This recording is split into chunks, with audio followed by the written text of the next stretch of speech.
Hey, welcome to today. It is a glorious day out there. A little bit of mist over the lake. I like being up here in the hills, kind of away from things. It's just feels better for me for some reason. I don't know. We're still burning stuff down there. I think that's intentional burning.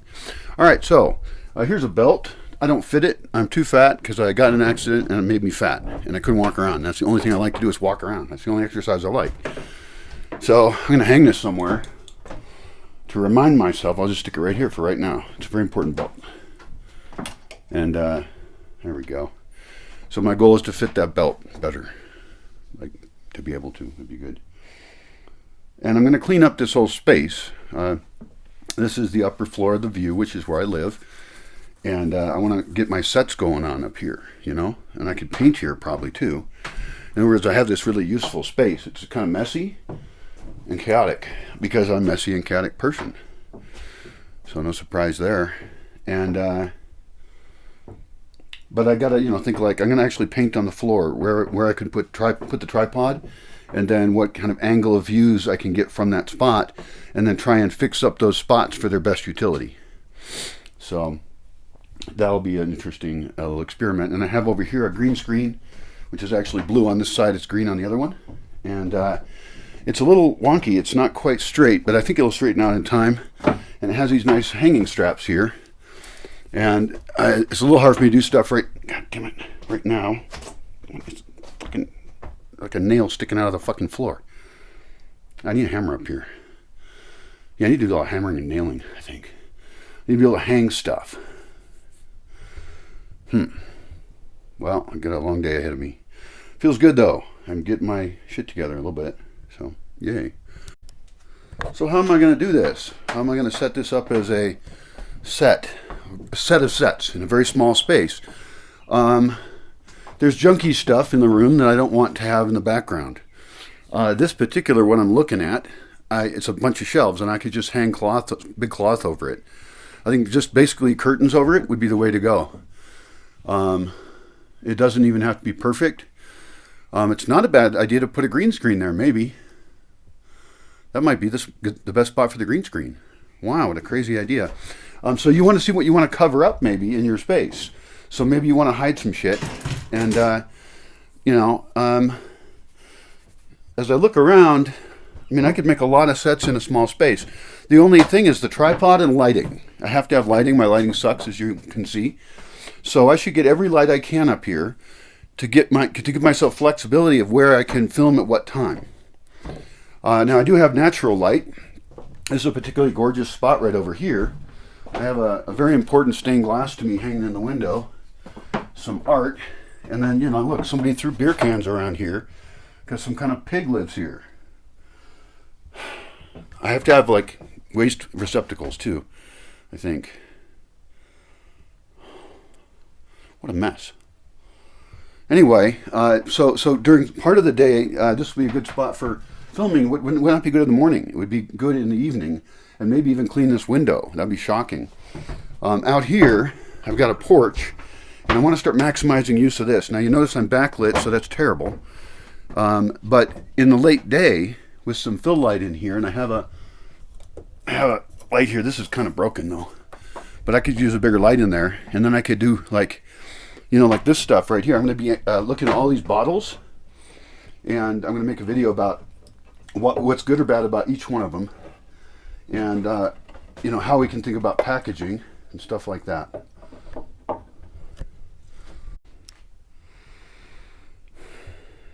Well, I'm trying to hang a green cyc screen, a green, what do they call them now? Green screen. Backdrop, and I'm afraid to get up on a chair to hang it because I'm afraid to fall off the chair. My legs are still weak, and so I'm afraid I'll just make a tiny mistake, and then I re-injure, and that'd be very embarrassing at this point. I think I've have my quota of falling off shit, so I don't even want to go up in that place. I need to make my legs stronger still. They're still weak. I'm just cleaning up and doing some stuff here, and I'm tired. My legs are tired just from walking around. It's not even noon. So, oh well, I will go onward.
Well, I just cleaned up a bunch upstairs, moved things around, hooked up some electrical cabling. I need to find every light I can and put it up there to use it as a set. I should probably put lights out here as well. There is a motion sensitive light out here that I can control. I should probably get that going again. And this used to be a string of Christmas lights here, but those have gotten fried. Something I think ate through them or something. I need only strong things out here. I do have a motion sensitive light over there that Courtney donated. That was really nice of her. And that particular brand, I need to get up there on a ladder and find out what brand it is, because it's lasted really, really well. And I think having more motion sensitive lights and more spots would be a really bright idea, because people can't waste the electricity by leaving it on. And the amount of electricity it uses just to run the sensor is very low. So lots and lots of motion sensitive lights would actually be pretty cool. It's tempting to try and light a pathway to somewhere. I don't think it's worth it at this time. It will be later. It will be later worth it to have motion sensitive street lights, very small, in a variety of spots. And the question then is, do we run those on a centralized system or do we run them all as individual units? The individual units are fairly pricey, and they all have their own solar panel. The nice thing is that they're self-contained. We want to put them on a pole and high enough up so they didn't get stolen, on something that's hard to climb. So it could be that we take some trees that we think we don't want, and that we go ahead and sculpt them in a way that they're a light pole, and then underneath the top branches there's a couple of these in each spot of these motion sensitive lights, and then try and see the cost of getting to a certain distance, because right now the main walking path is between the view and the lodge, and that would be a little bit difficult to light. I'm actually thinking that ultimately Bad Bend and the road down the south side of Alicante needs to get paved. It has to get paved. It's got a bunch of rocks in it, a bunch of gravel, large gravel that was put there when I first had the road come in, so I could start building up here at all. And it's an okay spot for a road. It's a very functional road. And so paving that and then putting lighting along it might be the first branch that's worth it. And then once a solar building gets built over there, and there'd be a larger building, we could easily light a path to that. And ultimately, it'd be great all the way down to the casita. So we have this big line of light, and then here, once we get to the solar power building, we're kind of in the middle, and then it's possible to have other things. Now, everyone has to have their own personal light. They just have to survive here. And your phone is not good enough. It just isn't. Your phone dies. You're always searching for a battery charger or something. Maybe if you carried extra power block, things, then you could trust that your phone is going to have enough power here. Yeah. You should probably have a headlamp. To be here, I think it's standard equipment. And what I should do, I guess, is because not everybody needs a headlamp in their normal life. Like, there's a lot of light just wasted in the city, right? Oh, I have something on the stove. That's why I'm wearing this. This reminds me. Oh, I turned it off. Right. I'm a terrible cook, mainly because I forget I'm cooking and wander off. Other than that, I'm fine. I'm not real sophisticated, but today I'm just cooking a plate of beans out of a can with some mustard that's too hot. I asked for a mustard. A participant here named Sherilyn Sunflower was here for a while, and she made a variety of mustards, which I thought was a really cool product.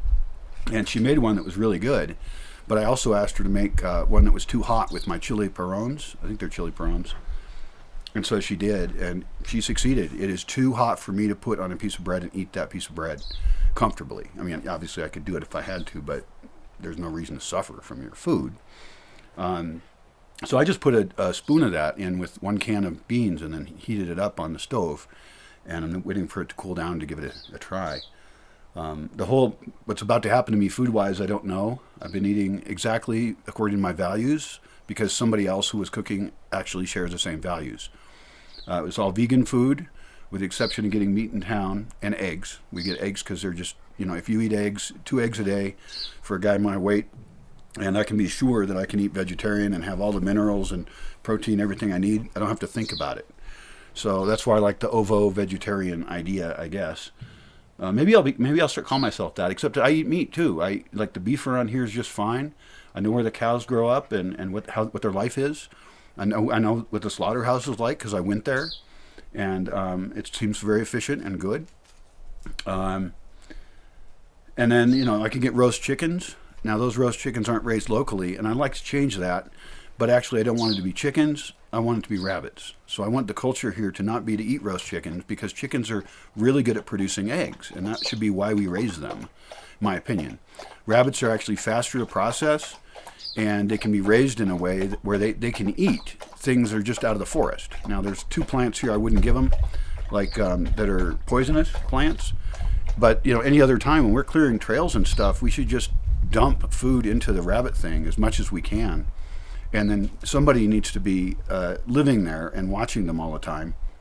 Not all the time, but really be in tune with the current state of the rabbits, and perhaps even have more than one courtyard that we have rabbits in, so we can do selective breeding and things and kind of control the population better, know each rabbit individually. And then we also want courtyards where we take and we rotate the rabbits through them. So we would take all the rabbits and determine if they're pregnant or not. And if they're pregnant, we probably wouldn't move them.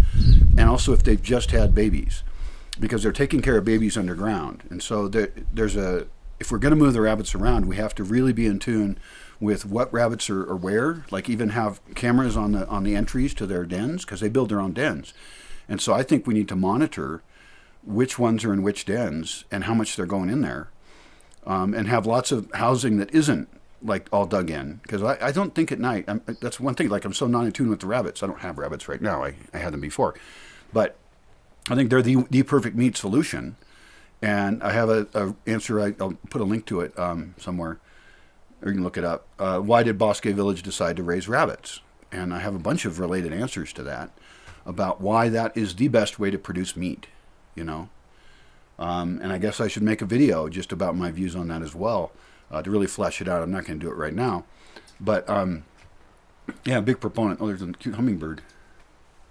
Big proponent of that. So I just made some coffee. It's cowboy coffee. It's actually midday now, probably around noon, and I actually think I'm uncertain. Normally I drink coffee in the morning because it warms me up. I don't know if that's the best thing, because drinking coffee is a fairly sedentary thing. You don't zip around and do it. And I instead kind of think that first light, we should get up, move, put on a layer of clothing. You should definitely layer here. So you're out in your extra layers, and then you do some stuff around your camp or wherever you're staying and something. Maybe just depends. Maybe it's breakfast. It depends on the time of year. And actually I think maybe that's not the ideal time for coffee. I read that, as far as like optimal use of caffeine or something, like 9 in the morning is better than 6 or something. So you let your body wake up, and then you hit it with some coffee. The noon coffee is not a bad idea either. We eat food at 2 here usually, 2 o'clock. And that's a little late for coffee, I guess. It depends on, again, the time of year.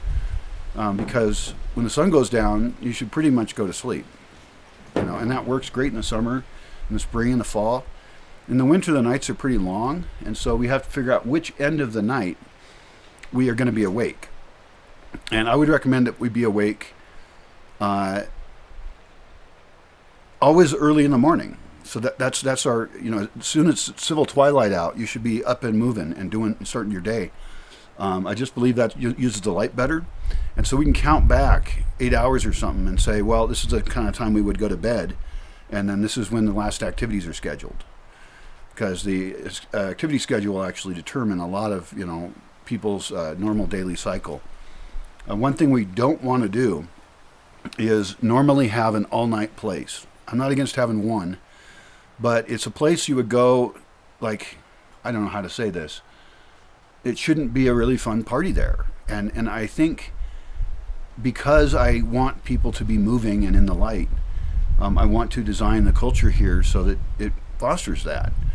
And so if we have places that are well lit at night, all night, then some people will stay up all night and they'll sleep all day, and they functionally won't be using their time as well.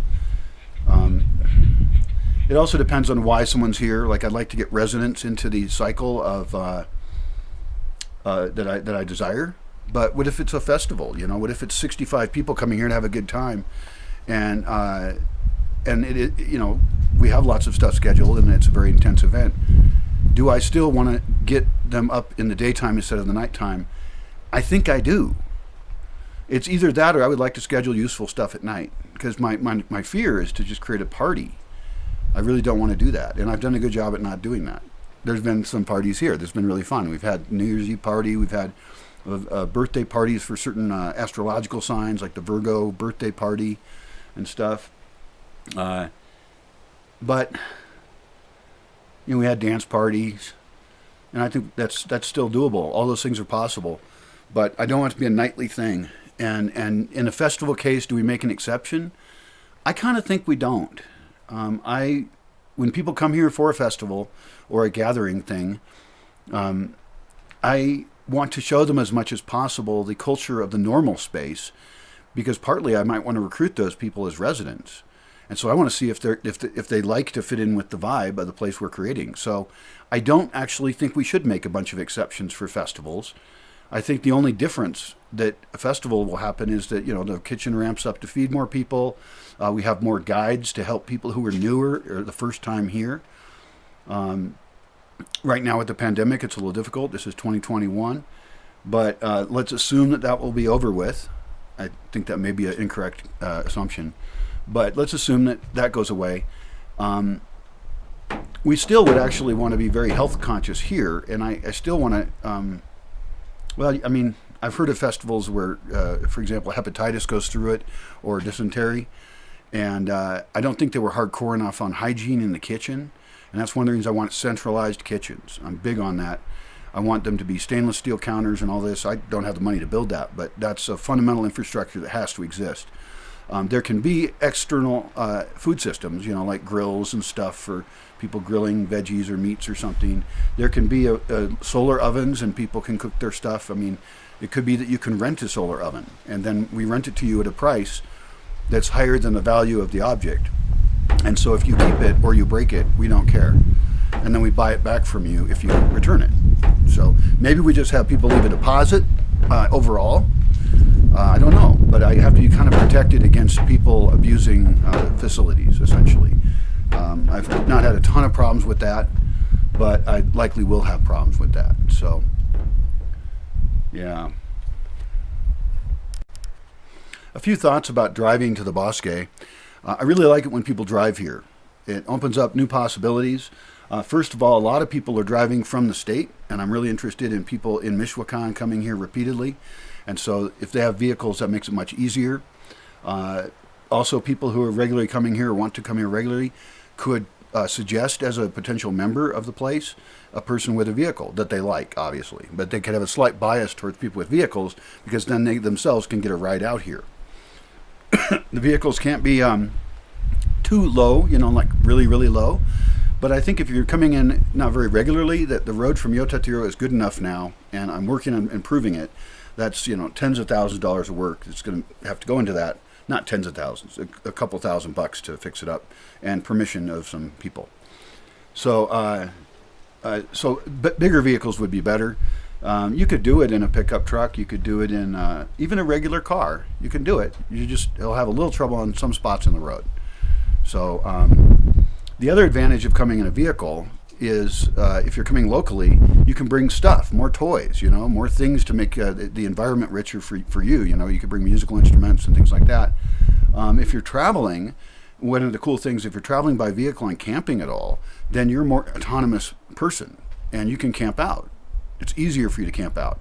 We are building structures to get you out of the sun and rain, and you could pull your car up next to the structure. You don't need to put it under it, but pull up right next to it, so that when you get in and out of your vehicle, you actually are protected from the rain and sun. And maybe you have some chairs there, maybe you have a grill, maybe you don't, maybe you have a composting toilet there or nearby. So in other words, we can make camping really easy for people. Even if they have an RV and they're normally fully independent, we can lighten the load on the sewer system in their thing, the black water capture thing, and they can instead use a composting toilet. And that way they're wasting less water and stuff like that, and they don't have to empty out their tank, their gross tank. So There's some special rules for cars. If you're coming here in a car, just like anybody else, it's very important to arrive during the daytime. And that isn't because of some weird danger. It's the danger of anything going wrong. Like having a flat tire at night is worse than having a flat tire in the day. Getting lost at night is worse than getting lost in the day. And so, you'll definitely need to know the route to get here. There's a couple routes, but there's the best one right there.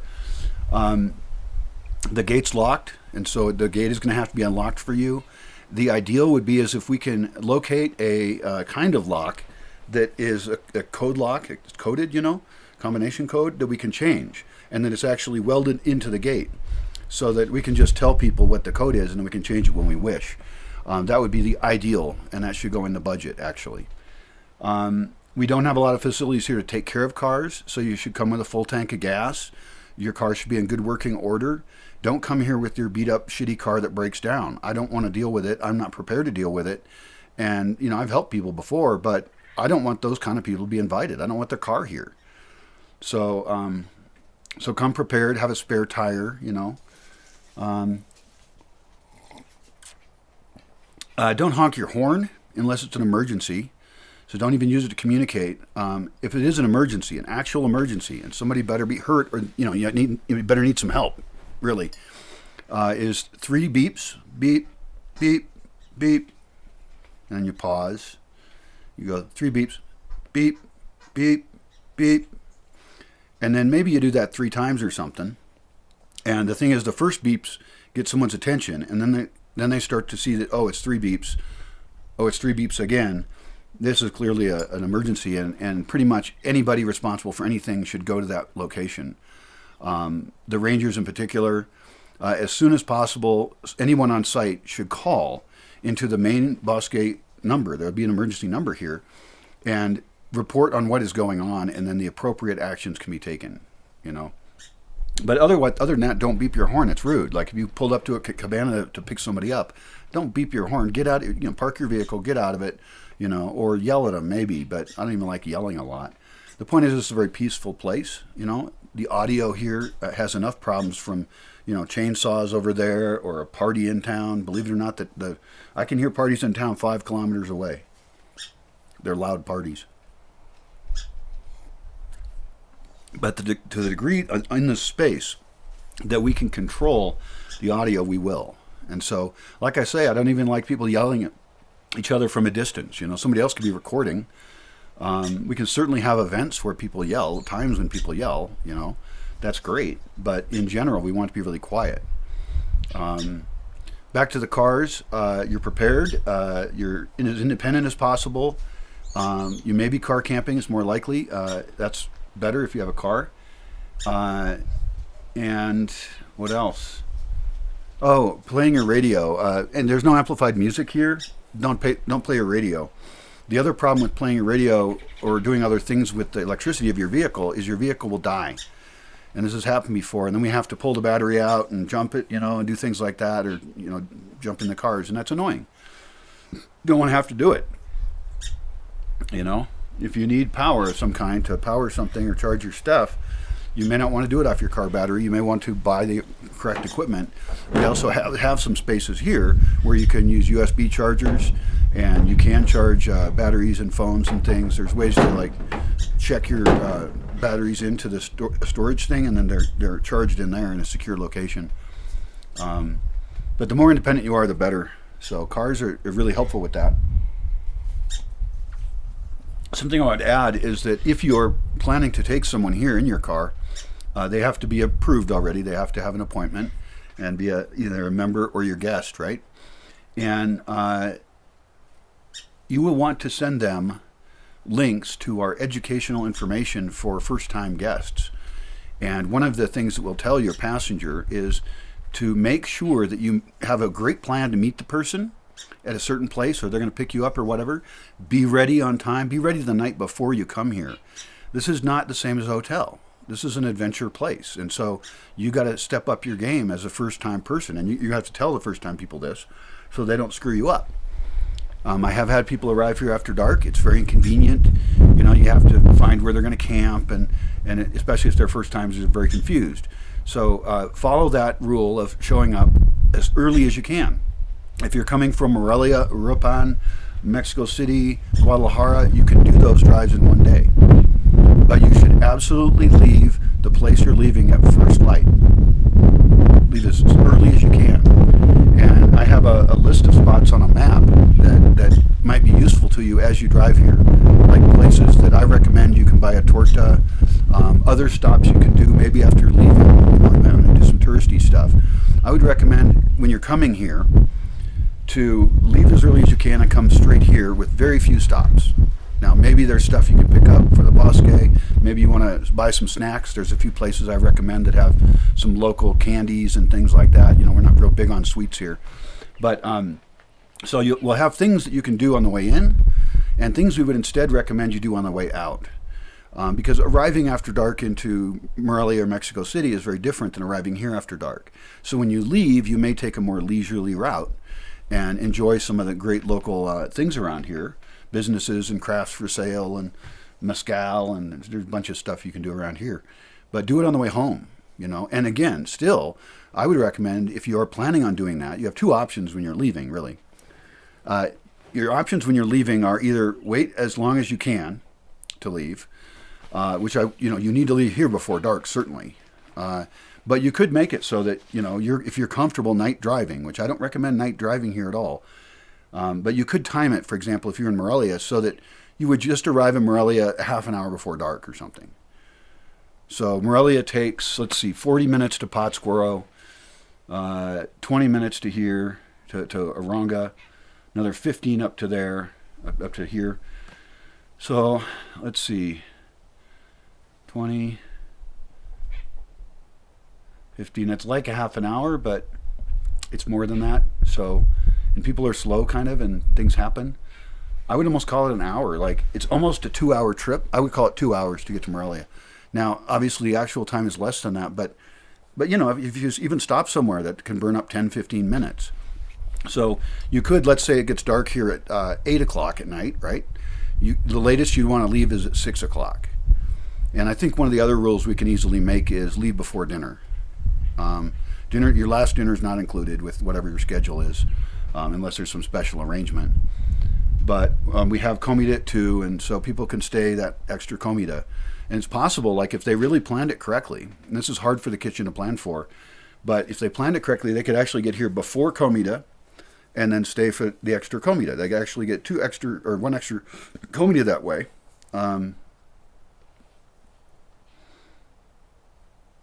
Yeah, it's possible. Because I think that the food we serve should be, we shouldn't be stingy with it. I don't want to charge by the meal. I'd really rather not. But then there's the issue of leftovers, Are people going to stack up their plate and then take a bunch of leftovers? And are they going to, I've seen some people do that to a degree, where they were going to leave and then they were just loading their backpacks up with fruits and veggies. That kind of behavior is not acceptable in any other location I know of. And it's not acceptable here. And it makes me lose all faith that you're an empathetic, good person if you do that kind of behavior. That's one of the tricky things about here is this is a place with cultural goals, and it's also a place that has defined cultural norms and rules. And if you don't like them, don't come here. I think that they're designed to actually improve the experience. So that's why I have them. But yeah, so when we talk about cars are a special case of rules. And I want to help make it really easy for people to come in their cars. The other thing is parking. Don't ever park in the middle of a road unless you're just dropping something off right there or something. We have designated parking spots, and we have poles. We will have poles. I don't have them right now, but something to indicate where parking spots are at. It could just be 2 white poles that we would suggest that you put the corners of your vehicle, either the front or the back, at those poles. And different spots have different lengths. Big RVs can't get in here. Small RVs are very welcome here. I don't know what big or small is. I have to hear it from people who use the road and tell me how they did do it, how there was road with their vehicle. A woman who just left here had a fairly low vehicle, but it was even lower because when she loaded it up with all of her stuff, it got much lower, and then the road was much more difficult. But while she was here, she went in and out on the road without any problems. It's just a little bit of extra bumpiness, but she had no problem with it. Long term, I am planning for more places to park. In general, I want people to carpool. And so if you are a person with a car, then we would love to hook you up with other people who are trying to come here, and so you can give them a ride. That gives you an option of getting to know them better. They should be pre-selected as an awesome person. You can be able to look at their profile and things like that and decide whether that you want them here or not. Well, that's one reason why people should have filled out online profiles and videos of them and stuff like that, is because they'll get more help from other visitors here. People will trust you more. You know, I get all the time people contacting me with blank profiles wanting to come here, and the answer is no. So, and car people, you know, there's benefits for someone having a car. It's a slight security risk for us, but not that much. I mean, the benefits are much greater. So basically, you should work with ride arranging, and we have a list for that. You can join, so that you can have less people in public transport. You can save some money. We can have even standard costs. We could figure out, okay, what's the general donation you would give your driver for gasoline, you know, for the hassle of meeting you somewhere and taking you there, because it is a cost for the driver, and it's a benefit for the driver too, I think. But so yeah, hooking up for a ride coming in, and then we should have a ride board here for people going out. Oh, that should be virtual, really. Everybody's got a phone now. And so really we just have a web page that says who's looking for a ride in, who's looking for a ride out. It could be that we actually make a Google form for that, where you could fill out what you're looking for. And then it goes onto a spreadsheet that we share the spreadsheet link with people. And we have, you know, one for people looking for rides and one for people offering rides. And then they can try and find each other and match up. You know, that's better for the environment slightly. We've got, well, you know, public transport's still available, but public transport's slower usually.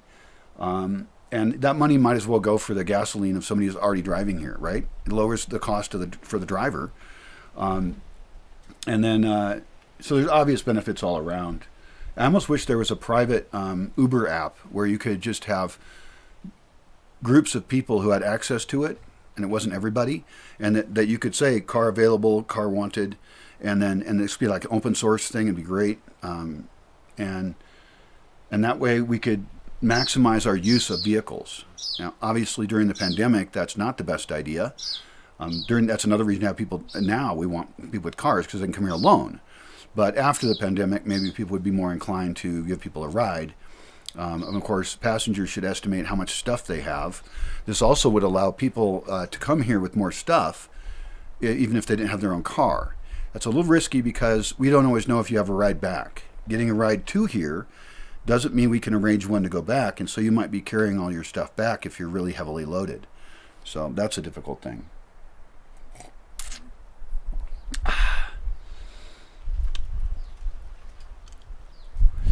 The Bosque should have a jump kit for jumping vehicles easier, because we may not be able to get into the nose of the vehicle, and so we want is a charged portable jump kit that we can move to the vehicle and jump it.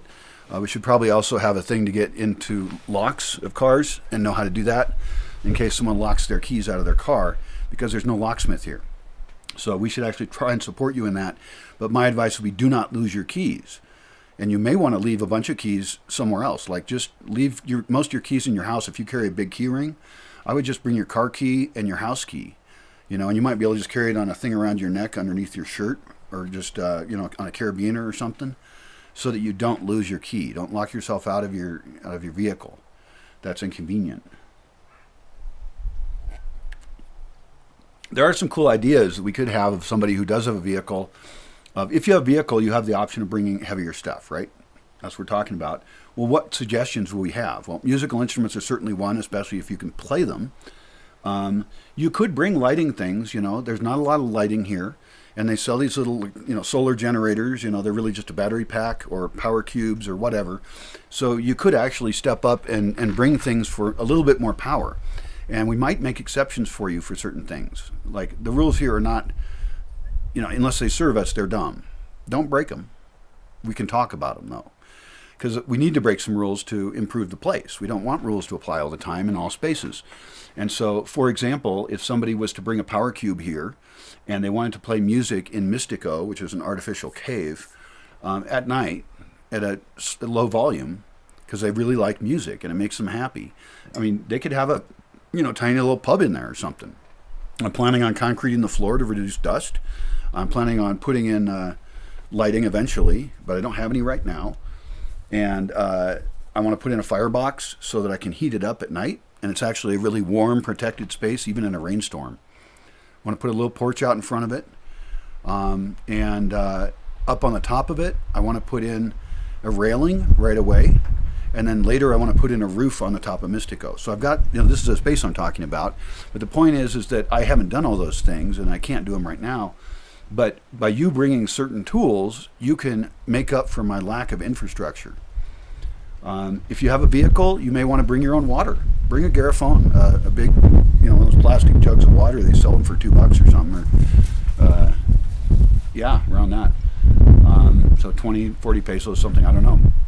But you might want to bring your own water.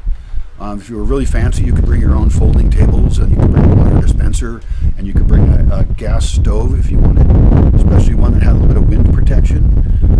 I also am building spaces so that people can use them, and I should build spaces by places to car camp or camp that have wind protected grills and also spots for gas stoves. Perhaps I could have them be rentable here. I don't know that. Like you would rent it with the gas and you would pay the full price of the gas. I think it was about $6, about 120 pesos to fill up a very small tank of propane. We could mark those as Bosque, and once again we'd take a big deposit so that we don't have to worry about us coming back or not, and people can then have a stove in their camping spot, and we would already have built wind protected stone things where it can fit, and that might be really helpful for people. Also, while we're social distancing, anything that people can bring in cars that allow them to kind of set up their own camp. Now, I have experience going to a gathering. They don't like to call it a festival, but it has festival-like aspects. Very unusual gathering called Burning Man, and at that one, you're required to bring everything you need. You can buy ice and coffee. That's it. And everything else is a gift economy, so you can bring things that improve the environment for other people and yourself. You could bring a bunch of folding chairs. You can really set up your camp well, and especially for returning people from Michoacan, I would love it if people who like to do that, were bringing their own structures, even shared shade structures. Those are not super needed here, but on the edges of the rainy season, which is really beautiful here, it rains hard. It rains hard all of a sudden. And so people coming here with larger structures, even like Costco car shelters, or fancy tents or whatever, those people aren't, if you're not backpacking, if you have a car, you have the opportunity to bring a structure that then can have an identity for you. You may be a vendor. Vendors often have a structure, a shade structure, and we do allow vending here. One of the things about Burning Man is they don't allow commercial activity, actually. I do allow commercial activity here, and I think that you have to get permission first. One time I charged the guy 10 pesos so he had the right to sell stuff here. But I think actually you have to be on the official vendors list. And what I would like to do is borrow some ideas from Oregon Country Fair, which is where this idea is from. Oh yeah, I'm not cooking. I was cooking. I'm hungry. I'm very hungry. I gotta get my food. Just to wrap it up though, bringing in your own structures would be really great. And then if you want to be a vendor, we're going to have to approve what kind of products you want to vend. You can't vend stuff here that we don't like, basically. Now, the way that Oregon Country Fair does that is they have certain people already selected who have a franchise, essentially, to provide food. If you provide food, then your camp has to follow certain sanitary conditions. It's required. I don't know what the local laws here are on it, but I know that, at festivals, there's a danger that people set up a dangerous kitchen and can make people sick. And so your water supply has to be figured out, how you clean up everything. We actually don't like certain kinds of cleaning supplies. Vinegar works really well for like wiping down surfaces. You may be providing cups for people and give them away as gifts, or people may have refillable things that you can fill. The point is that if you wanted to set up a kitchen or any kind of a drink stand or a vending space or just a mellow space, then we can help you plan that. And any Burning Man camps you've ever heard of or any Oregon Country Fair camps are all ideas of what to have. And so the ideal with vending is if people are selling things that they made. Now, so we'll have standard things where we have a long-standing agreement that this person bakes bread and then sells it, and then this person does that and then they sell it. So this kind of commercial activity can occur. But then you can also apply to be a vendor of stuff you made. I don't think I want to make a solid rule that you have to have made it. I think that's too extreme for here. I understand why Oregon Country Fair does it, and I very much like the rule. It results in really high quality vending things and just great shopping opportunities for people who want to shop. I mean, there's a lot of people, that's their big place they sell every year. And we could actually even, it's possible in the future that we could even have, events like that, like Oregon Country Fair, elements of Burning Man certainly.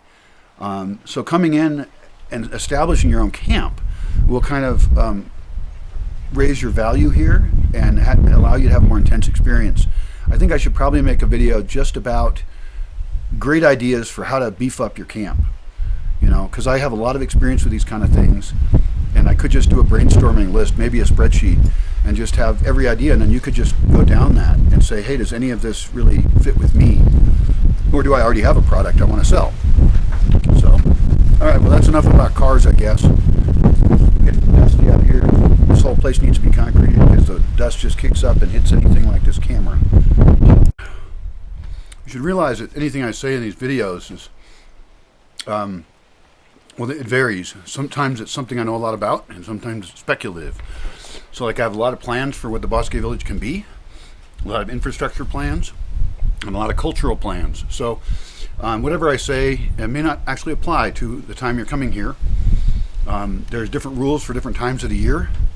There's different rules for different spaces, and we're experimenting with that. Like, some people have requested an alcohol-free area, and I'm okay with that. That's cool.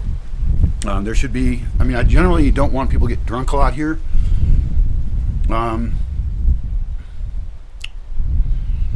Yeah, what do I think about that? I don't want people to have a security problem. So don't leave here after having drank something. So no drunk driving out of here. Probably it's best if people don't drink a lot of hard alcohol. I really feel like beer is a more mellow thing, and like we could have a beer dispensary where, the bartender fills up a particular receptacle with a certain amount, like a pint, for example, and then they deliver that into your container. So it would foam up when you first did it. It would foam up again as you put it in the person's container. But that way they're using their own container for the beer, and then they can just rinse it out at some rinsing out things station.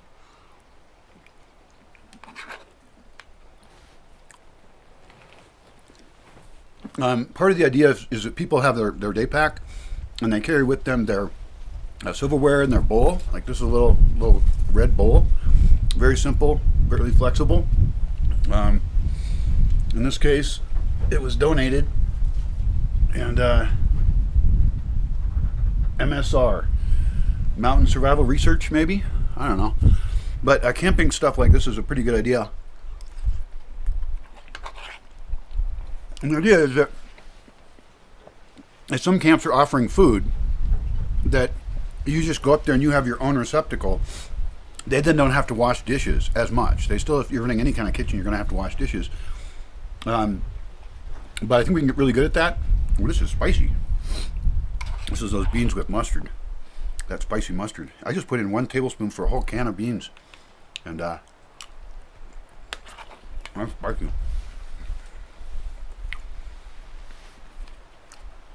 In fact, anything you can do to be more self-sufficient with your day pack, the better. Carry water around with you. You never know when you might be going on a long walk. It'll make you stronger too. Some people don't like the idea of carrying around a day pack all the time, but you get you in shape. Hopefully, while you're here, you'll be walking around quite a bit. Right. So one of the things we want to do in the Bosque is Bosque Village is a walking place. It's a great place for walking. If you had a car, you would not want to drive it from one place to another. We can make exceptions for disabled people, but while you're here, it's a walking culture, and so you'll be walking a lot. There's things scheduled at different times at different places. Some of them are far away, and you have to walk there, so you have to be prepared for that. I would recommend carrying toilet paper with you, and we'll try and build more toilets in different places in case you need it. Carry water with you because you may not be near any water. Carry your charged camera equipment with you. I personally like to have my camera not in a day pack, but on my hip.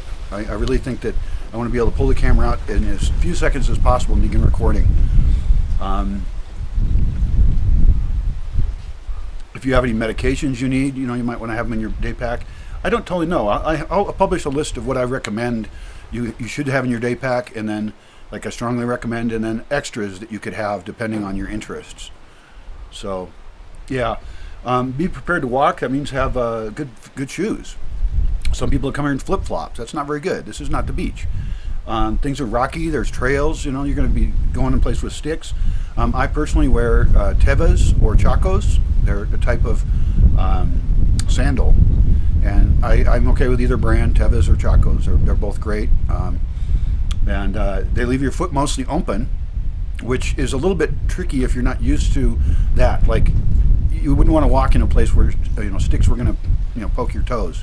We are working on improving all trails, and I mean, ideally there'd be trails for even a wheelchair, but right now we are not even close to wheelchair accessible.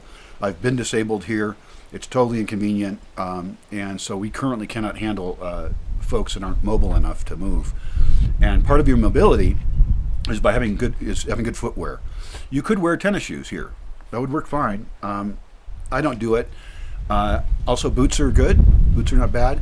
They're a little hot during the hot season, and also I don't like to wash socks very much.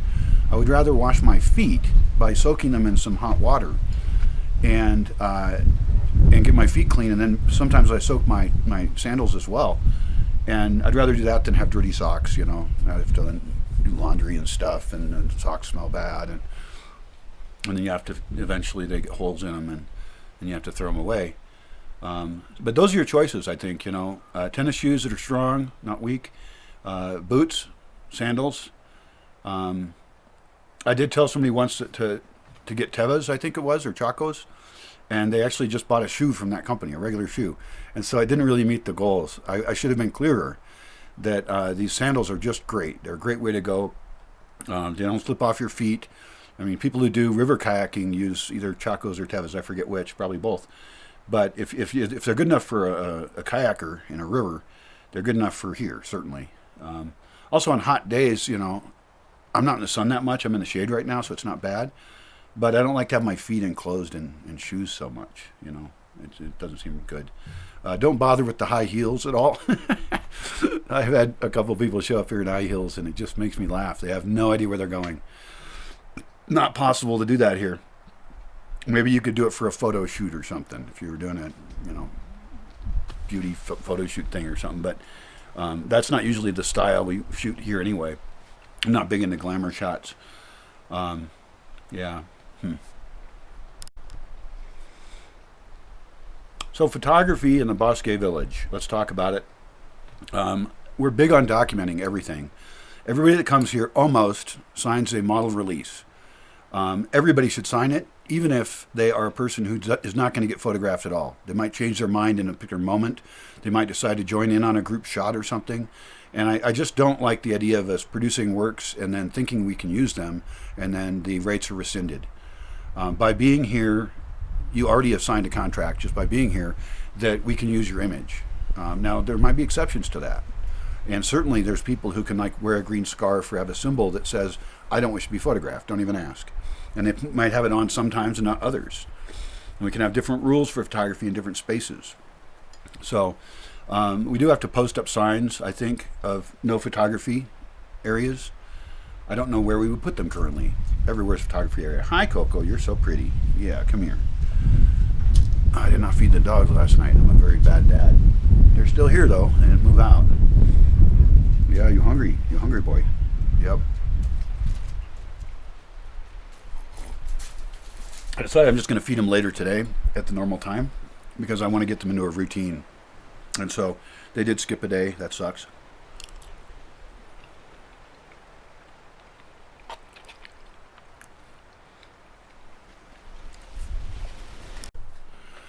If you are coming by car, then You may wish to look at the list of things that we currently want here, more of. There could be things you could stop on the way, even like food waste that we can feed to the chickens or something. And really I need to have different guides, I guess. I need to have a guide for people who are coming from out of the country driving, a guide for people coming from out of the country flying, because sometimes we want to buy things and we can't get them. And having things shipped here has proved to be extremely difficult. We also need to have a guide for people who are from Michoacan, from Zamora, from Morelia, and from Uruapan. And then a different guide, a few adjustments for somebody coming all the way from Guadalajara or Mexico City, because that's certainly more of an investment for them. I think that's a 4.5, 5 hour drive probably at least. It's a considerable investment of time to get here. And of course, it would only make sense if people were staying for a longer time, pretty much.